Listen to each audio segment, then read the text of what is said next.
મુશીર કુરેશી અને ડૉક્ટર દીવાન કેસમાં ઘણા નવા ટ્વિસ્ટ આવ્યા છે. ત્યારે થોડાક દિવસો પહેલાં આપણે એમના જે વકીલ જે છે મુશીર કુરેશીના તેમણે કાયદાકીય રીતે વાત કરી હતી. તેમના સાથે આજે બી વાત કરીશું. ઘણા ટ્વિસ્ટ આવ્યા છે. ડૉક્ટર દીવાન સામે પણ ઘણા આક્ષેપો છે. તેમના સામે બી લાઇટ ચોરીથી લઈને અનેક આક્ષેપો થયા છે. કાયદાકીય રીતે વાત કરીશ. નિઝારભાઈ, પહેલાં બી વાત થઈ ચૂકી છે આપણે. જે મુશીર છે તેમના પર જે ફરિયાદ થઈ છે, ગંભીર ફરિયાદ છે. ડૉક્ટર દીવાને જે આક્ષેપ કર્યા છે તેમના પર આક્ષેપ છે. કાયદાકીય રીતે તેમના ચુકાદા બી આપના પાસે છે. શું છે આક્ષેપો, થોડાક ટૂંકમાં જણાવો. મેં લાસ્ટ ટાઈમ પણ આપના ઇન્ટરવ્યૂમાં કીધું હતું આપના માધ્યમથી કે ડૉક્ટર સાહેબે જે ફરિયાદ કરી છે એ તદ્દન ખોટી છે અને અમે કોર્ટમાં એને સાબિત કરી દઈશું. એ વખતે પણ મેં ઉલ્લેખ કર્યો હતો કે અગાઉ પણ ડૉક્ટર આવી ફરિયાદ આપેલી છે વર્ષ 2014માં, જેમાં આરોપી હતા સાદિકભાઈ અને રફીકભાઈ, જેમનો ચુકાદો આવી ગયો છે. મારી પાસે છે ચુકાદાની કોપી, જેમાં આરોપીને નિર્દોષ ઠરાવી નામદાર કોર્ટે છોડી મૂક્યા છે.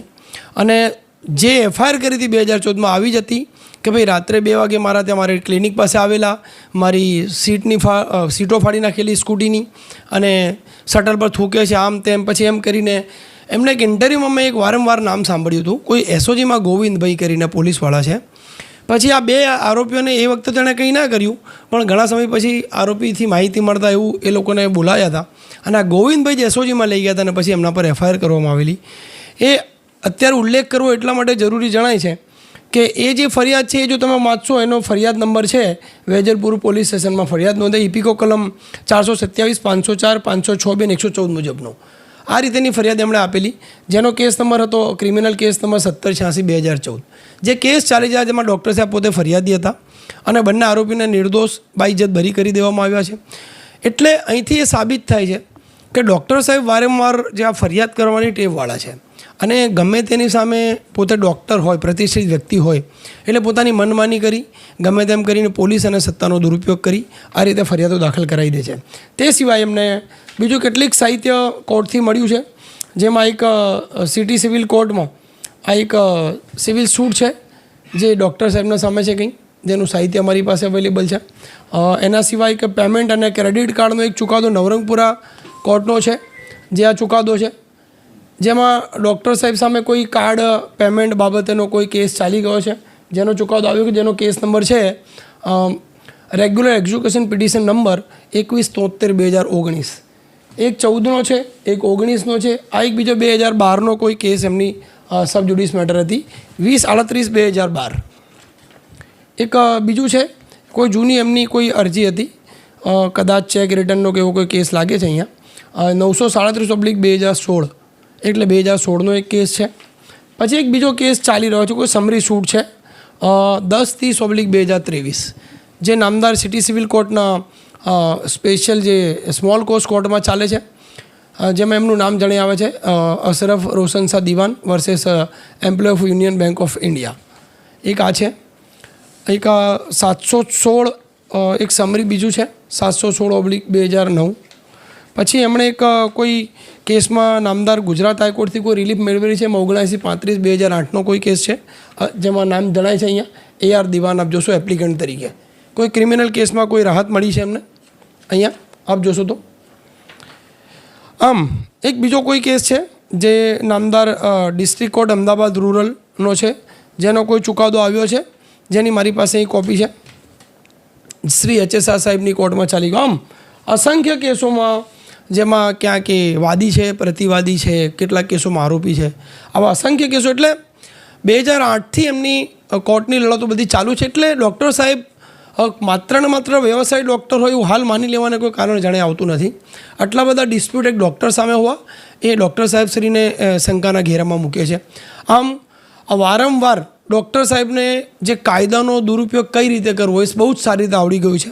આ વખતે પણ એમણે ચાલવા ગયા કે ભાઈ આપણે મુશીરભાઈ સામે કોઈ કેસ કરીએ અને જાણી જોઈને રાતનો ટાઈમ બતાવીએ અને 1.5-2 મહિનાનો ટાઈમનો પહેલાંની ફરિયાદ આપીએ, જેથી કરીને પોલીસ એવું વિચાર છે કે 1.5 મહિના પહેલાંના CCTV મળી તો આવવાના નહીં, એટલે આપણે પોલીસને અને કાયદાને ગેરમાર્ગે દોરી લઈશું. પણ અહીંયા બિલકુલ વિપરીત પરિસ્થિતિ ઊભી થઈ છે.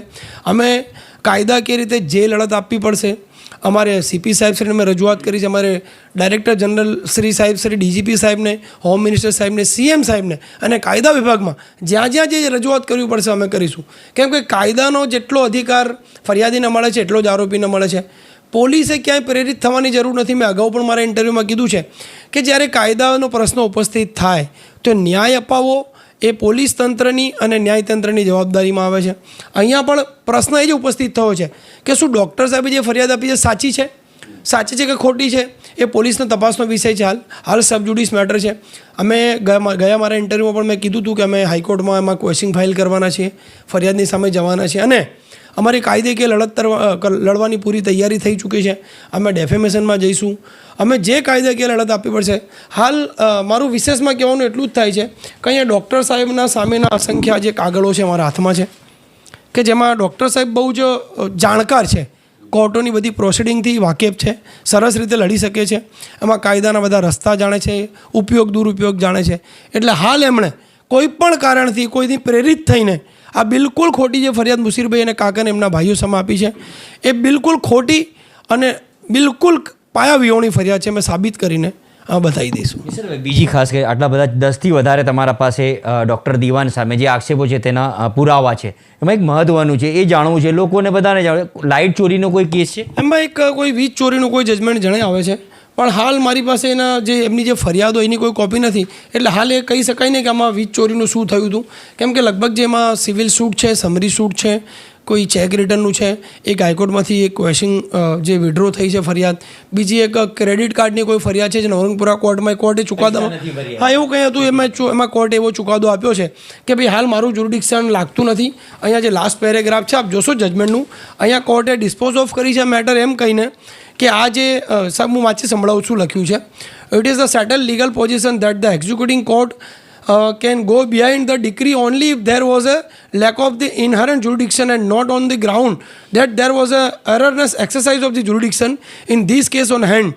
The entirely appointed arbitrator has inherent lack of jurisdiction to adjudicate the dispute between the parties. Therefore, the impugned award is nullity and is none set. In view this award passed by the unilaterally appointed arbitrator is void from this nativity and this executing court is not bound to execute award which is not enforceable under law. એટલે અહીંયા એવું લખે છે court કે ભાઈ એમનો જે આ પૈસાની જે લેતી દેતી છે અમે પડવા માંગતા નથી, મારું જ્યુરિડિક્શન છે કે નથી ખબર નથી, એટલે એ કેસ પણ એમને કોર્ટ સમક્ષ આવેલો ડિસ્પોઝ ઓફ થયો છે. પણ એવું કહીને ડિસ્પોઝ ઓફ કર્યો છે કે મારી સત્તામાં નથી, જેની સત્તા છે એ કરે.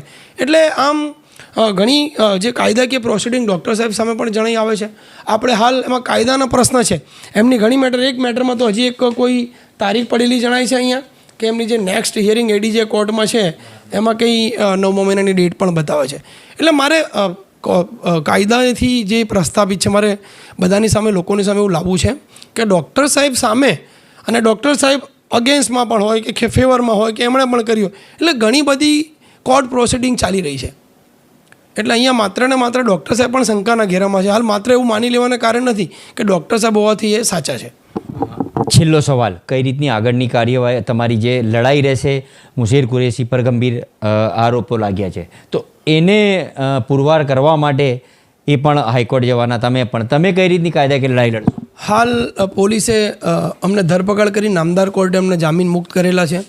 હાલ પોલીસ હજી કોઈ ચાર્જશીટ કર્યું નથી. મેં અગાઉ પણ મારી ઇન્ટરવ્યૂમાં કીધું હતું મારા કે પોલીસને જો તથ્ય જણાશે પોલીસ તપાસ કરશે, પોલીસને પૂરતા પુરાવા મળશે કે હકીકતમાં ફરિયાદ જે છે ફરિયાદ આપી એના અનુસંધાને કોઈ સંલગ્નતા પુરાવા મળી આવશે તો કોર્ટમાં ચાર્જશીટ કરશે.